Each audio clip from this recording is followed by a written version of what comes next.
For Senate Bill 75 is on the S drive and is now posted and available. So thank you for your patience with that. We are getting that up as fast as we can, but that is now completely available.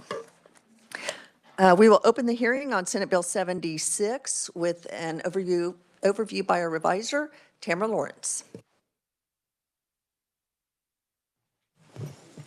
Thank you, Madam Chair, and good afternoon, committee. Senate Bill 76 would enact a new section of law to be known as the Given Name Act. The act would apply to both school districts and post-secondary educational institutions in interactions with unemancipated minors or students who are under 18 years of age. So this bill would not apply to adult students. The bill would prohibit employees of school districts and post-secondary institutions from addressing a minor student by a pronoun that is inconsistent with the minor's biological sex or by a name other than the name listed on the minor's birth certificate or derivative of the name on the birth certificate without written permission from the minor's parent. Additionally, no employees or students would be subject to disciplinary or adverse action for not addressing an individual by a name that is inconsistent with the individual's birth certificate or a pronoun or title that is inconsistent with the individual's biological sex. If a person is harmed by a violation of this section, the person may bring a cause of action. The bill provides definitions for relevant terms used throughout the bill. And finally, the bill would take effect on July 1 upon publication in the statute book, and I'll be happy to answer questions. Thank you, committee. What questions do we have for the reviser? Senator Petty. Thank you.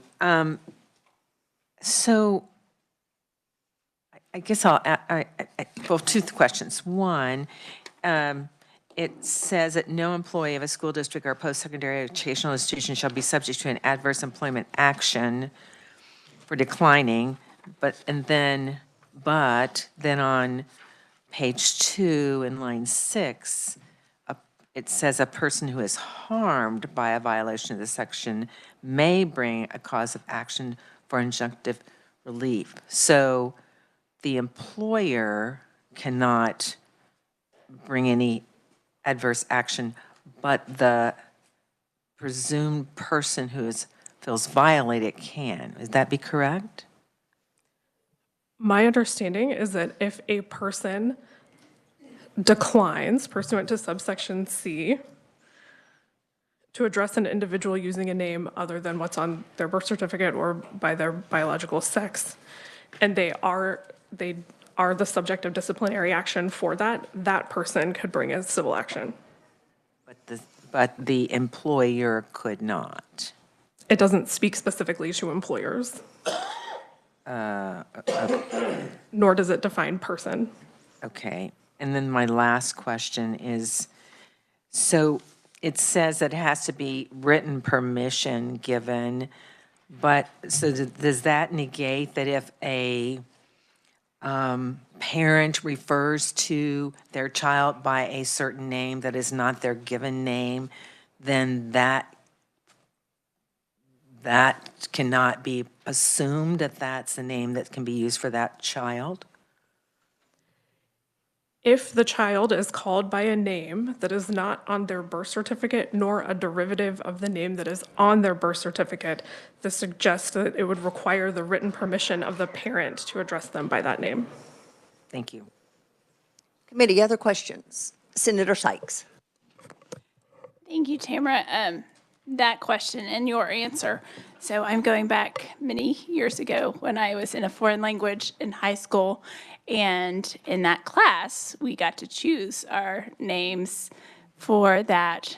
So if this law is enacted and I am in a foreign language class, I would have to have my parents approve the language that I was called in that class if it was not my given name in whatever foreign language.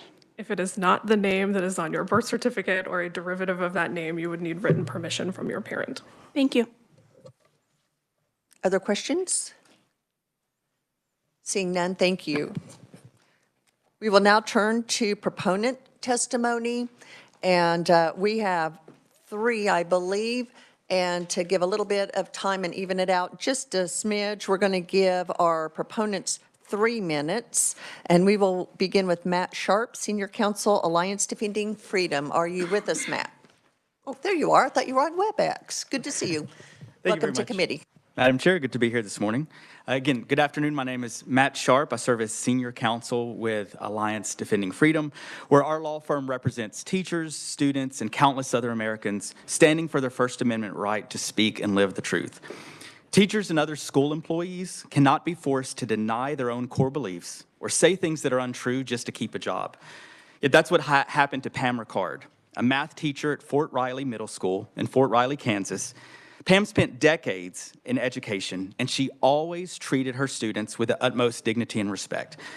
Pam knows that an integral part of teaching children is telling them the truth, but the Geary County School District threatened her ability to do that when it told her to use names and pronouns for students that were inconsistent with the student's biological sex. What's more, district policy forced Pam to keep parents in the dark about their children who may be struggling with gender dysphoria. Pam knew she couldn't follow this policy without violating her deeply held beliefs. But in April 2021, Fort Riley Middle School suspended Pam for 3 days after she declined to refer to a student by a name and pronouns that were inconsistent with the student's sex. John Klug, a high school orchestra teacher in Indiana, suffered a similar fate. After his school announced that they were adopting a policy requiring preferred names and pronouns, John asked for a modest accommodation, calling all students by their last name so that he could focus on teaching music. This district granted this for a while, but after a few teachers complained, it revoked the accommodation and forced Mr. Klug to resign or be terminated. Peter Vlaming was a high school French teacher in Virginia who was fired for declining to refer to a female with male pronouns. Vivian Garrity, a middle school English teacher in Ohio, was also forced to resign after the school district began requiring teachers to personally participate in the social transition of children by using preferred names and pronouns.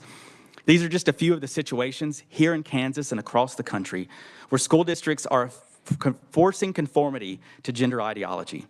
These are teachers who love their students but who cannot use names and pronouns that are inconsistent with the student's sex. But our freedom of speech and our freedom of religion include the freedom not to endorse messages contrary to our core beliefs. Teachers shouldn't be forced to mislead parents or say things that are untrue and harmful to students.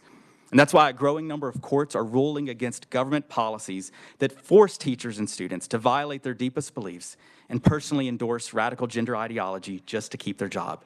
So in Peter Vlaming's case that I mentioned, the Virginia Supreme Court ruled that teachers cannot be forced to be a, quote, controversial mouthpiece for controversial religious, political, or ideological causes. The Sixth Circuit Court of Appeals upheld or ruled in favor of Dr. Nicholas Merriweather, a professor at Shawnee State University, who was disciplined for declining to use names and pronouns. The court there ruled that professors lacked free speech when teaching. If professors lacked free speech when teaching, a university would wield alarming power to compel ideological conformity. Thank you very much. That is your time. Thank you so much for being here. Next committee, we have Brittany Jones from Kansas Family Voice. Welcome to committee. Thank you. Chairwoman Erickson and members of the committee, my name is Brittany Jones. I am an attorney and the Director of Policy and Engagement for Kansas Family Voice. We believe that children are given to parents and families and are known best by them. Families are designed to nurture, love, educate, and prepare children to engage in the world around them. Only in the most extreme circumstances should children be alienated from their family. Unfortunately, there are too many scenarios in which schools have attempted to place themselves between a child and their parent. Further, teachers retain the right not to be compelled to speak in violation of their beliefs. For these two reasons, we express support for the Given Name Act, which is SB 76, and we ask that you support it. I'm going to focus a little bit on more on the student side of this, but there are multiple federal statutes and case law that protect a parent's right to review not only the records of their child, but to have access to all the information on their child. We've seen multiple court cases, especially around Biden's Title IX ruling, where federal courts said that if it was applied to hide this information from parents, it was unconstitutional. And our state statute even says, it shall be public policy of this state that parents shall retain the fundamental right to exercise primary control over the care and the upbringing of their child.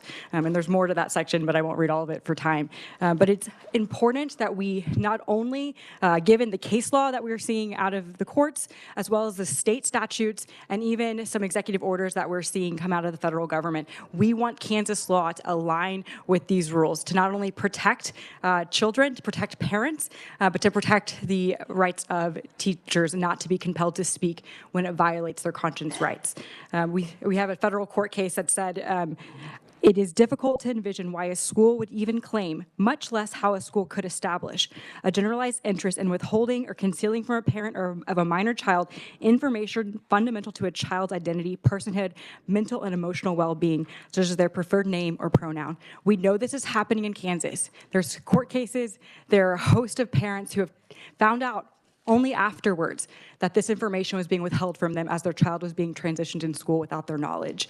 This is something that it is important for this body to take into consideration and take action on to protect these children, because being alienated from their parents in this way is not only harmful in the moment, but it's harmful for years to come, and it takes years for these children to regain their sense of trust and their sense of safety. So it is vital that this body take action to protect these children, and as well as to protect teachers from having their speech compelled in this way. So I ask that when you consider this bill that you support SB 76, and I stand open for questions at the appropriate time. Thank you. Thank you. And committee, the final proponent is Jonathan Butcher from Heritage Action for America. Jonathan? Yes, Chair Erickson, can you Yes, hear you me? have three. Yes, thank you. You have 3 minutes. Thank you. Chair Erickson and members of the committee, thank you for the opportunity to provide proponent testimony in support of this proposal on behalf of Heritage Action for America. My name is Jonathan Butcher, and I'm the Will Skillman Senior Research Fellow in Education at the Heritage Foundation. Educators have a responsibility to inform parents about their child's health while at school. Parents are a child's primary caregivers, a role confirmed by the U.S. Supreme Court in Wisconsin v. Yoder, among others, which stated that the primary role of the parents in the upbringing of their children is established beyond debate as an enduring American tradition. Yet, according to Parents Defending Education, more than 1,100 school districts across the U.S., including some 20,951 schools that enroll some 12.2 million students, they have policies that either prohibit or make optional the communication between educators and parents about a child's health, specifically cases in which a child shows confusion about their sex. In Kansas, Topeka, Kansas City, and Wichita public schools are listed among these districts. Yet K-12 students are largely minor-age children, and the Supreme Court has said that most children, quote, simply are not able to make sound judgments concerning many decisions, including their need for medical care or treatment. Unfortunately, for many years, some medical professionals and even policymakers promoted a, quote, affirming model of care that accepted a young child's own diagnosis without questioning whether pursuing hormonal or other physical changes were in that child's best interest. This affirmation often precedes medical interventions, such as the off-label use of hormone treatments and medicines that block puberty. Social affirmation that leads young people through a sequence of decisions that can culminate in surgical interventions, like hormone treatments, have irreversible consequences and often damaging results. Medical interventions and examples of social affirmation are, in fact, taking place in K-12 schools around the U.S. When a child attends school and says he or she was born in the wrong body, this is a health-related issue, even a sign of emotional or mental distress. For these reasons, it is essential for school personnel to include parents in discussions about a child's health. Very quickly, research has found that so-called gender affirmations do not improve the mental health of patients confused about their sex. In 2024, England's National Health Service released what is known as the ks report, which reviewed research evidence on, quote, transgender procedures. Among the key findings are that, first, children can be confused about their sex, but in general, we should not be surprised if a young person's, quote, sense of identity is not always fixed and may evolve over time. In fact, research has found that in 60 to 90% of cases of children confused about their sex, this confusion resolves naturally without interventions as the children complete puberty and enter adulthood. The evidence on how to treat someone who's confused about their sex is, quote, weak, and, quote, clinicians say that they are unable to determine with any certainty which children and young people will go on to have an enduring trans identity. We do not know what, quote, gender medicine is going to do to young people. Quote, our current understanding of the long-term health impacts of hormone interventions is limited and needs to be better understood, the CAS authors wrote. Research from my Heritage Mr. Foundation. Butcher, Yes, I'm ma'am. so sorry, your time is up. Would you be available to stand for questions? Be glad to, and also to provide my testimony written. Thank you. Thank you very much. Committee, we have one proponent written from Chuck Weber from the Kansas Catholic Conference. And with that, we have about 5 minutes for questions for the proponents. What questions do we have? Senator Petty. This is a question for Brittany Jones.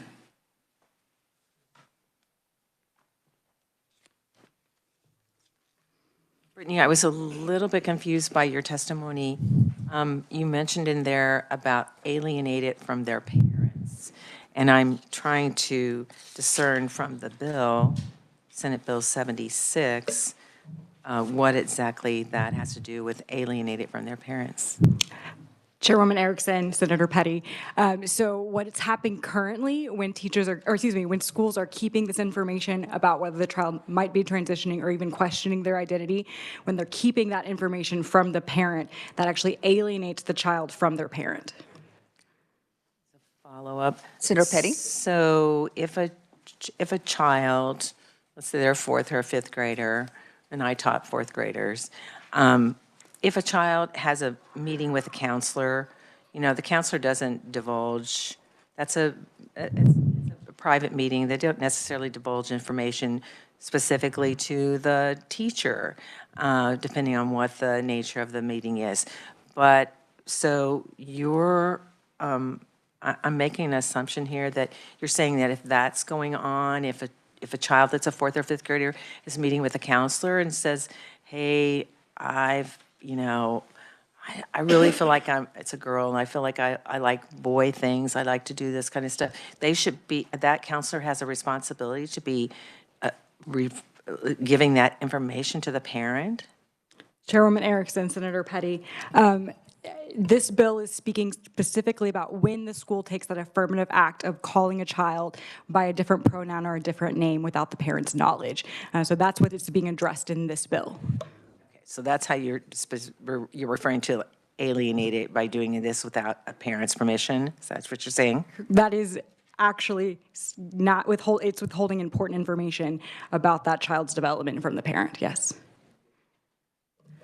Committee, any other questions?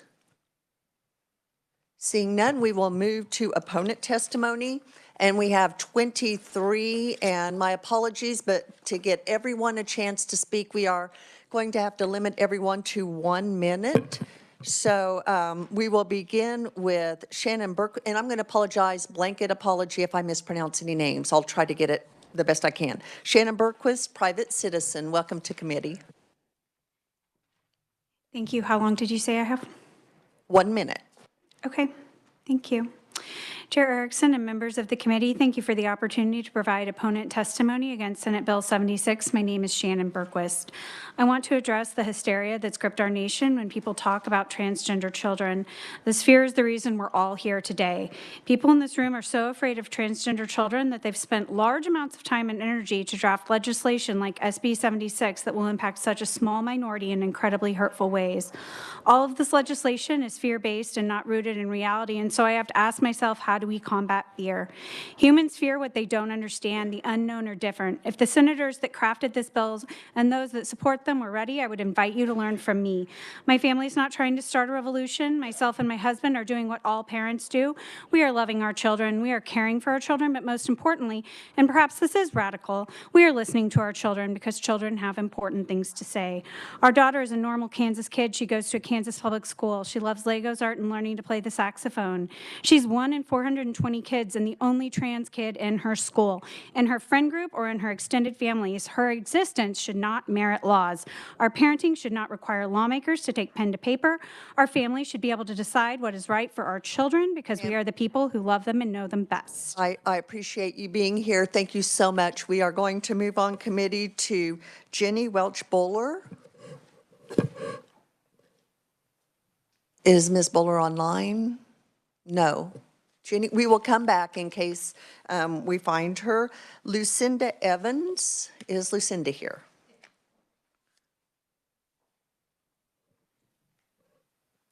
Welcome to committee. Thank you. My name is Lucinda Evans. I am a retired educator. I retired just this last May.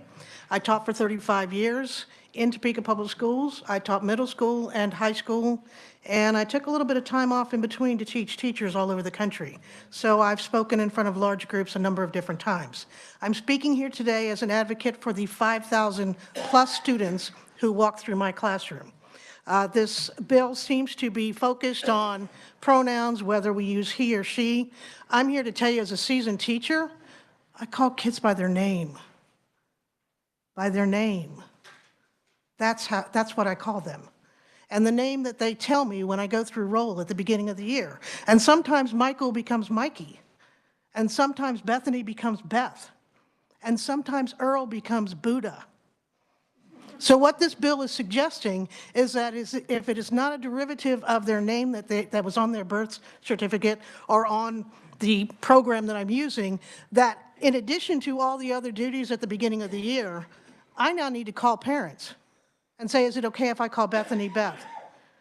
Is it okay if I call Michelle Shelley? These are ridiculous requests to make of a teacher. And I am speaking here as a teacher. Thank you so much for being here. Appreciate you and your testimony. Committee, next we have Elise Flatland. Elise, welcome to committee. Good afternoon, Chairwoman Erickson and committee members. My name is Elise Flatland. I'm a Kansan. I volunteer with Equality Kansas, and I am here on behalf of my family. My husband and I have 4 kids, including 2 transgender kids. This bill undermines my primary responsibility as a parent to protect my children and ensure that they feel valued and understood. My daughter is an outstanding student with a GPA of over 4.0 and a dedicated flute player. She is a junior in high school and a brilliant mathematician and plans to major in math after she graduates. My son is in 6th grade and he just started middle school. He is an artist, a musician, and the most empathetic friend. All of this is threatened by legislation that encourages bullying and harassment. My children's names and pronouns reflect their true selves. The people that don't know their names, their preferred names and pronouns, don't need to know, and they do not need to know my child's sex assigned at birth or their diagnosis of gender dysphoria. This is part of their private medical history. This is not a political issue. This is a matter of human dignity. Transgender people have always existed and will continue to exist. This bill represents another harmful attempt to marginalize and disrespect my family and puts the mental health of my children and others like them at risk. Ma'am, I'm sorry, your time has expired. Thank you for being here. Committee, next we have Timothy Graham.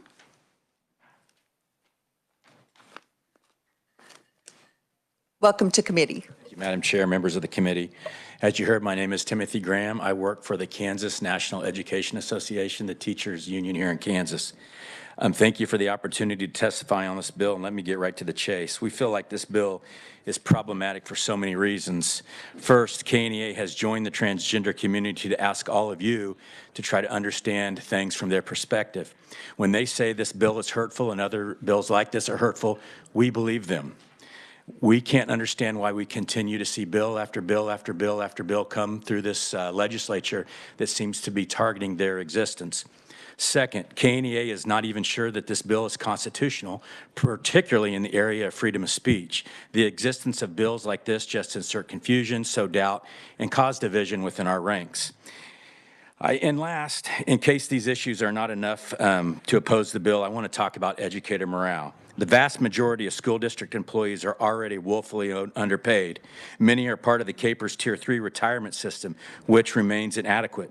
Additionally, young teachers are struggling with immense financial pressures due to the student loan debt crisis, making these public servants vulnerable to monetary lawsuits is excessive and unjustified. I'm so sorry, your time has expired. Thank you for being here. Thank you. And committee, we do have written testimony, so make sure that you do look at that. Next, we have Chris Jones. Welcome to committee.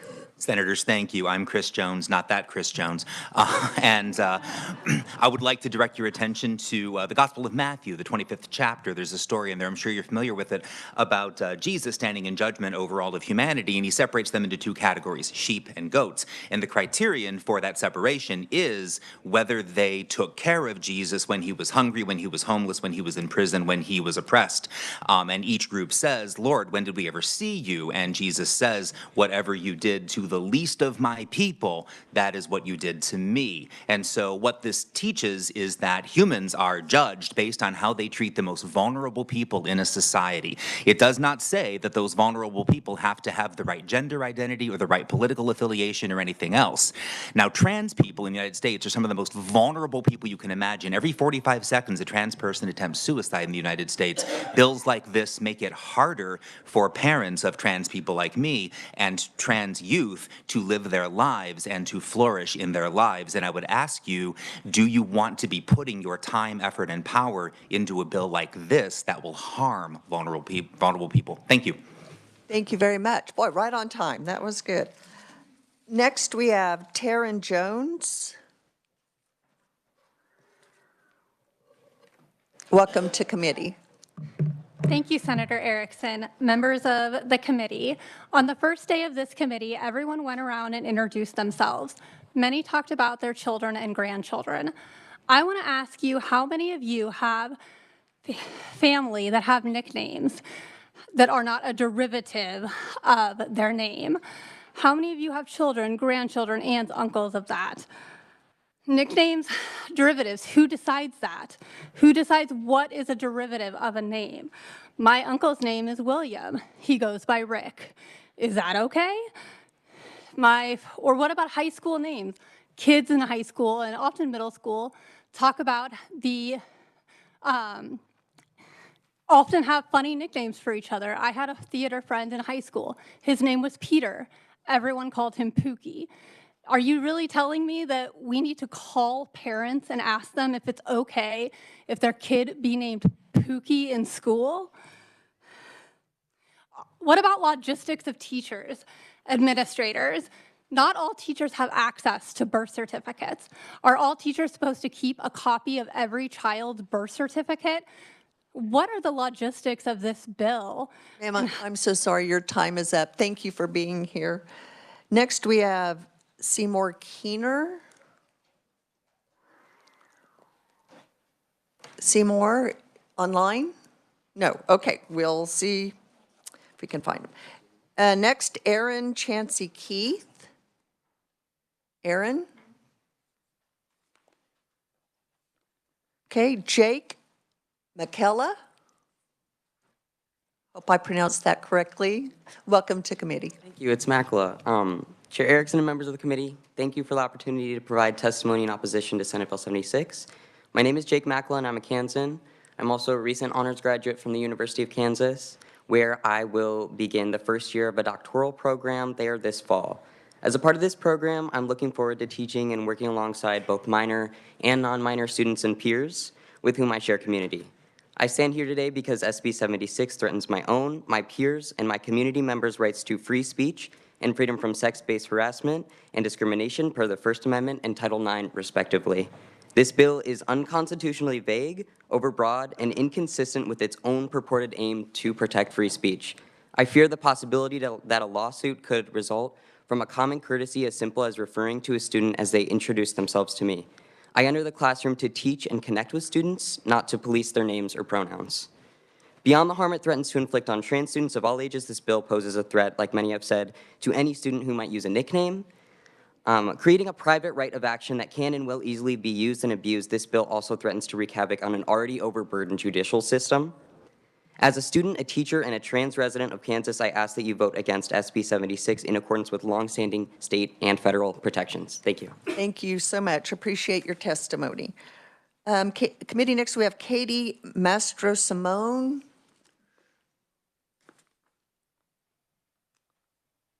Hi, welcome to committee. Hi. Members of the Kansas State Education Committee, my name is Katie Master-Simone. I'm 17 years old, a Kansan, and a junior in high school, and for the past 2.5 years, I've been openly out as non-binary. I use they, them pronouns at school, with my friends, and at home, and frankly, I don't see why this issue is any of the government's business. Not only is it a blatant violation of the First Amendment rights of teachers and a total waste of time, but it's just wrong. It further marginalizes members of the LGBTQ community like me, but I'm lucky. I'm lucky I now have supportive parents and friends, but that's not the case for other kids like me in the state. Some of them have parents who aren't supportive, who would rather they hide who they are. For some of them, the only place they feel accepted is by teachers at school. I know firsthand how isolating that is, and to take away what could be the only safe refuge for these already vulnerable kids, it's devastating. I can't help but think of the message this bill sends, that the identities of kids like me are up for debate, that without the signed consent of a parent, they are not allowed to be who they are. I know that this bill will only invite further bullying and isolation of queer kids who are just trying to live their lives. We just want to be who we are, no more, no less. So I urge you to think of the students like me, smart kids who just want to get their education. Please, look in your hearts and tell me that you will stand up for what is right, that you'll be the rock against the tidal wave who holds firm and says that here in Kansas, we believe in everyone's right to live without other people trying to tell us who we are. That isn't the state I grew up in. It's not the state I love. Tell me that here in Kansas, we believe in personal freedom. Tell me that the state I love loves me back. Katie, Thank you for your time. Your time is up. Thank you for being here. Next, we have Michelle Montour. Michelle? Okay, Candace Moran. Candace? Virtual. Okay, very good. Welcome to committee. You have 1 minute.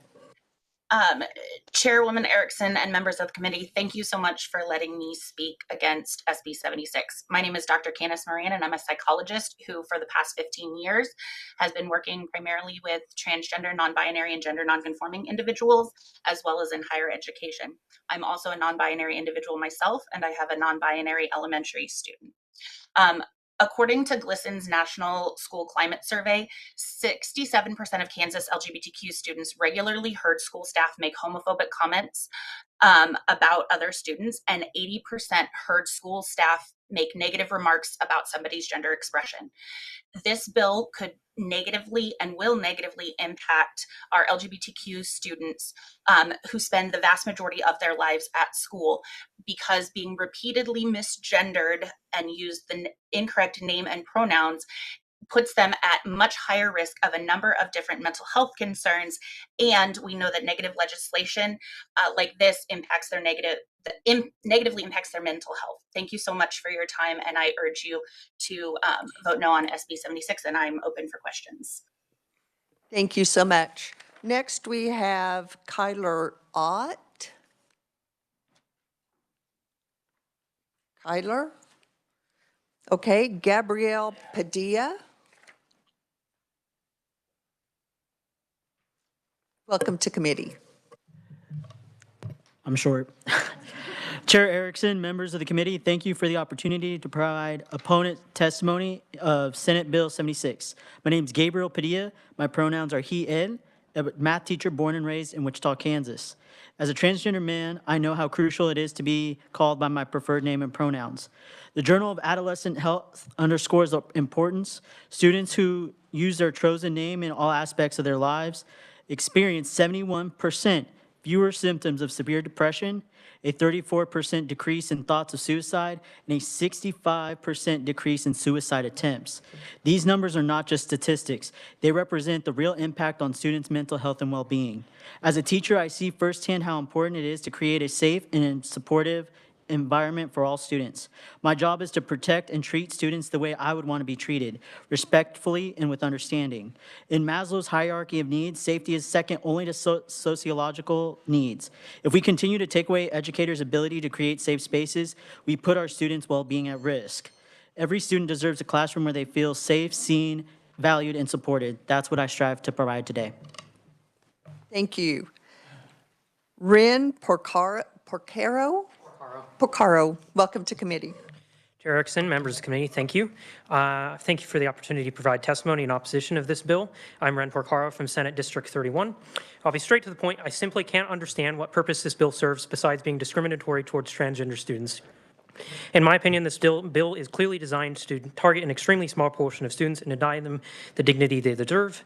When I say small, I mean small. It's inane to waste time trying to introduce a bill to prevent somewhere around 0.3% of our state's student population from being called the name they want. That's 0.3%. In a room full of 100 people, that's not even one person. Using someone's preferred name and pronouns is not a matter of ideology. It is a matter of dignity and respect. Calling me by my legal name would simply be wrong because no one knows me by my legal name. They know me as Ren because that's how I introduce myself and ask people to refer to me, and people respect that. To support this bill shows to me that you don't respect transgender students and that you don't respect me. I urge you to consider the harm that this bill causes in exchange for what exactly? Because what exactly is the harm in calling someone the name that they use? It's clear to me there is none, at least other than some vague fear of pronouns and gender identity by some members of this committee or their party. I thank Chair Erickson and members of the committee for the opportunity to provide testimony. I urge you to oppose this harmful bill. Thank you. Thank you. Angie Powers. Welcome to committee. Good afternoon. Thank you, Chair Erickson, members of the committee, for allowing me to testify this morning, or this afternoon, rather. My name is Angie Powers, and I'm a lifelong Kansan. I'm an educator of 25 years, and I'm the mother of a non-binary adult. All of these lived experiences have brought me here today. This bill turns a local issue, a family issue, a human issue into an overly broad state law, stripping educators, families, and local administrators of their ability to create a supportive learning environment where all of our students can thrive that based on our community needs. Schools already have practices in place to navigate these discussions with students and families in ways that best serve the individual contexts. I'm thankful that my youngest had educators who treated them the way they needed to be treated so that they could learn at school as my family navigated our own journey. This bill's lack of clarity also creates legal and practical concerns for educators amidst an educator shortage. One provision states that public education employees cannot use affirming names and pronouns, but it fails to specify the context in which that prohibition applies. This ambiguity could lead to far-reaching and unintended consequences. For example, if a child has a non-binary transgender friend, would they be breaking the law by using affirming names in Girl Scouts church? Thank you. Thank you so much. Next, Iridescent Roney. Welcome to committee. Thank you. Thank you. My name is Iridescent Roney. You sometimes see me with Equality Kansas, but today I am representing myself as a private citizen. The first question I have is this. What if a child moves to Kansas from out of state, already has socially transitioned, including an amended birth certificate from their birth state? Will the state of Kansas recognize them as they identify, or will the state of Kansas violate the U.S. Constitution, Article 4, Section 1, which requires each state to give full faith and credit to what other states have done?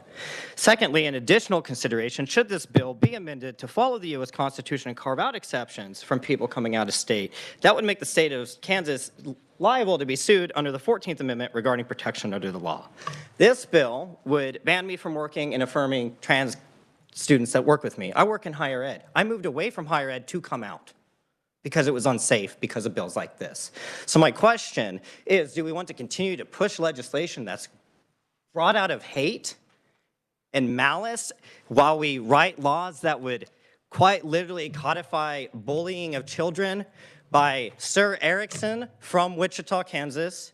I know this bill stems from your hatred of my friend and mentor. I know Stephanie Byers. I know where this bill stems from. You are out of order.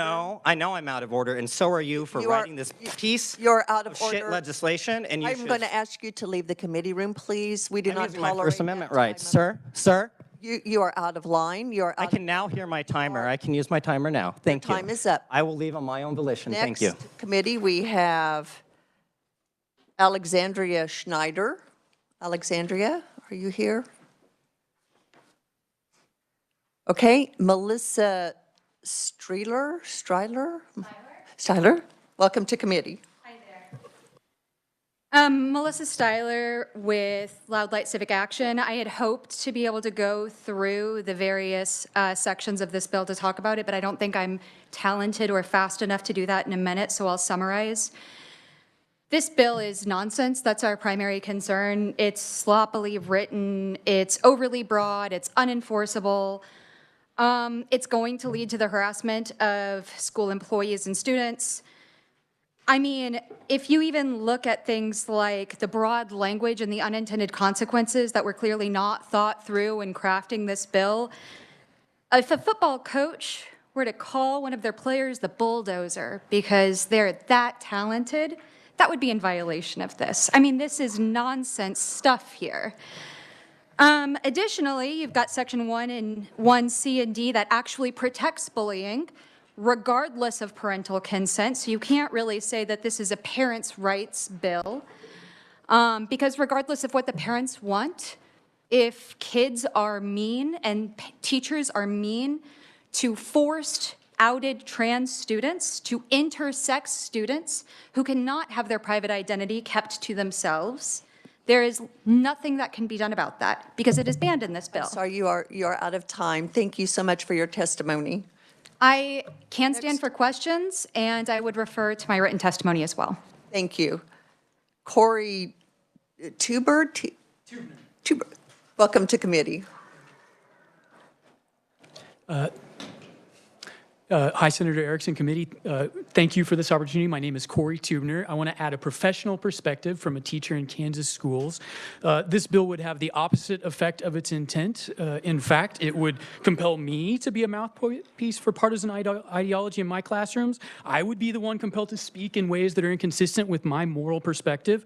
Look, when social issues find their way into our classrooms, and it is inevitable that they do, students want to talk about race and class and gender. And when that happens, it requires skillful teaching and instruction, expertise and experience to be able to manage that in a way that prevents it from taking over the conversation the way it can in political conversation and discourse or the way it can in popular culture.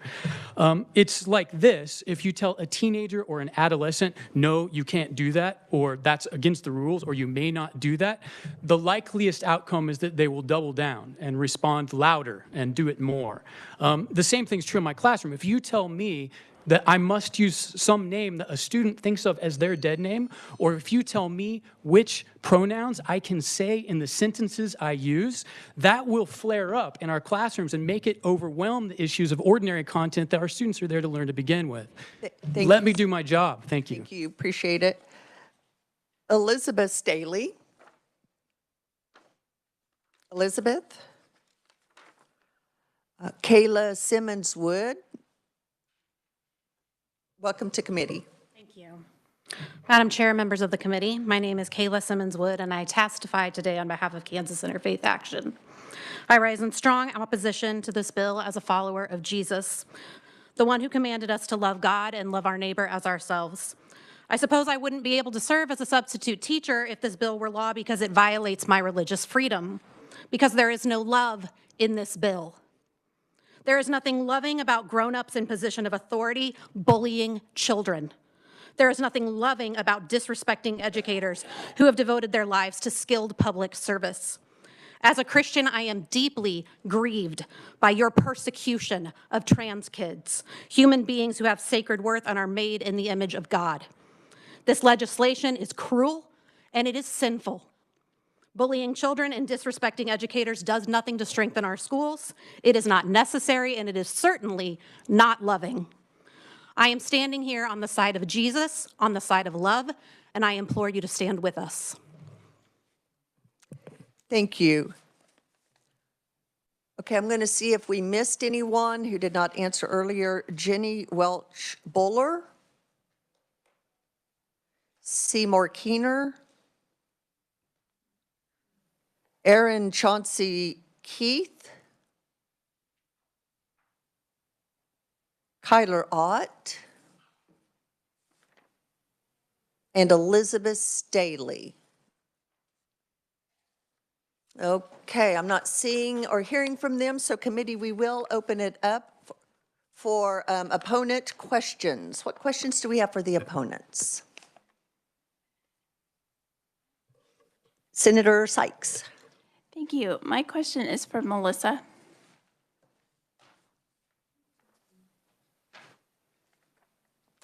Thank you for being here today. In your written testimony, you talked about the violation that if this was enacted on the student rights and protecting bullies and restricting freedom of self-determination. Can you kind of talk about that a little bit? Yeah, and I'll try to keep this brief because frankly, this bill's pretty messy, so there's a lot of places that the bill text touches on that.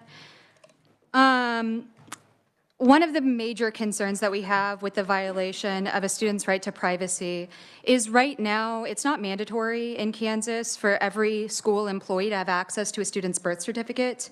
And in effect, this bill would make that information public information.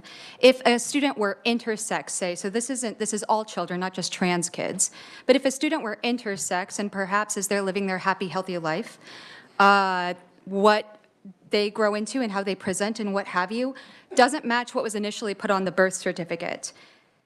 Parents would have to disclose that information to the janitor and the bus driver and the lunch lady and whoever. And in addition to that, sections 1C and D, it says that both teachers, school employees, and their fellow students, because again, these kids would be forced out. They would have no right to privacy. Everyone would know their business.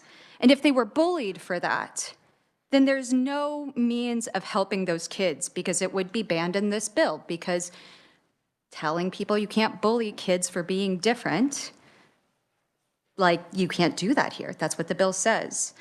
Lastly, the section 1E, the damage clause, is so broad. You don't even have to be involved in the conversation. I mean, there's no restrictions in the bill text. And so if somebody who are being nosy were to be overhearing and they hear a pronoun or a name that they don't like and they investigate this and they feel as though it violates this bill and they find that it does, then they could sue. And it doesn't say who they could sue, so that leaves it open to lots of frivolous lawsuits and nonsense generally. I mean, they could sue the teacher, they could sue the school district, they could sue the coach, whoever. And so, I mean, it's just across the board, this is messy, messy, bad bill writing. Sure. Senator Petty. This is a question for Ren. Yes, thank you. Thanks for being here today. Ren, I hope you don't take this the wrong way, but I'm just curious. Could you share with us how many different names you might have been called by in school in a teacher-student relationship? Yes, so I've gone through the process of figuring out what name I want to use. So there are times when I used the name on my birth certificate or a derivative of it, and then there was a time I used my middle name, and now Ren. But ultimately now, even when I try to get people to use my name, people still don't use my name, and it is not fun because it is not fun to be called a name that you don't use and that does not describe you. And, it is sometimes, it can almost be a daily thing, but it is never coming from teachers because all of my teachers, I know them, they know me, they know that I want to use that name, they know that that name expresses who I am the best, and they know that using that name is the easiest way they can to ensure that I feel good at school and safe. And this is not the name on your birth certificate? No. Thank you. Thank you. Committee, any other questions?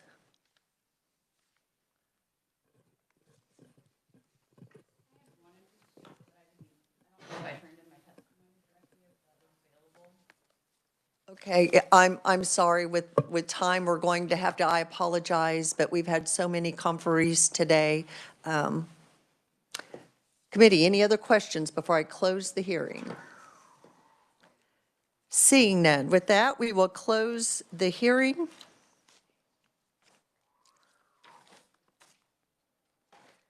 And committee, I will let you know that tomorrow we are going to have another hearing. And we will try to work bills that we have previously heard. And here, I'm going to give you the order just so everyone knows what order we're going to take bills in. So if you have amendments or questions, please come prepared to work these as time allows.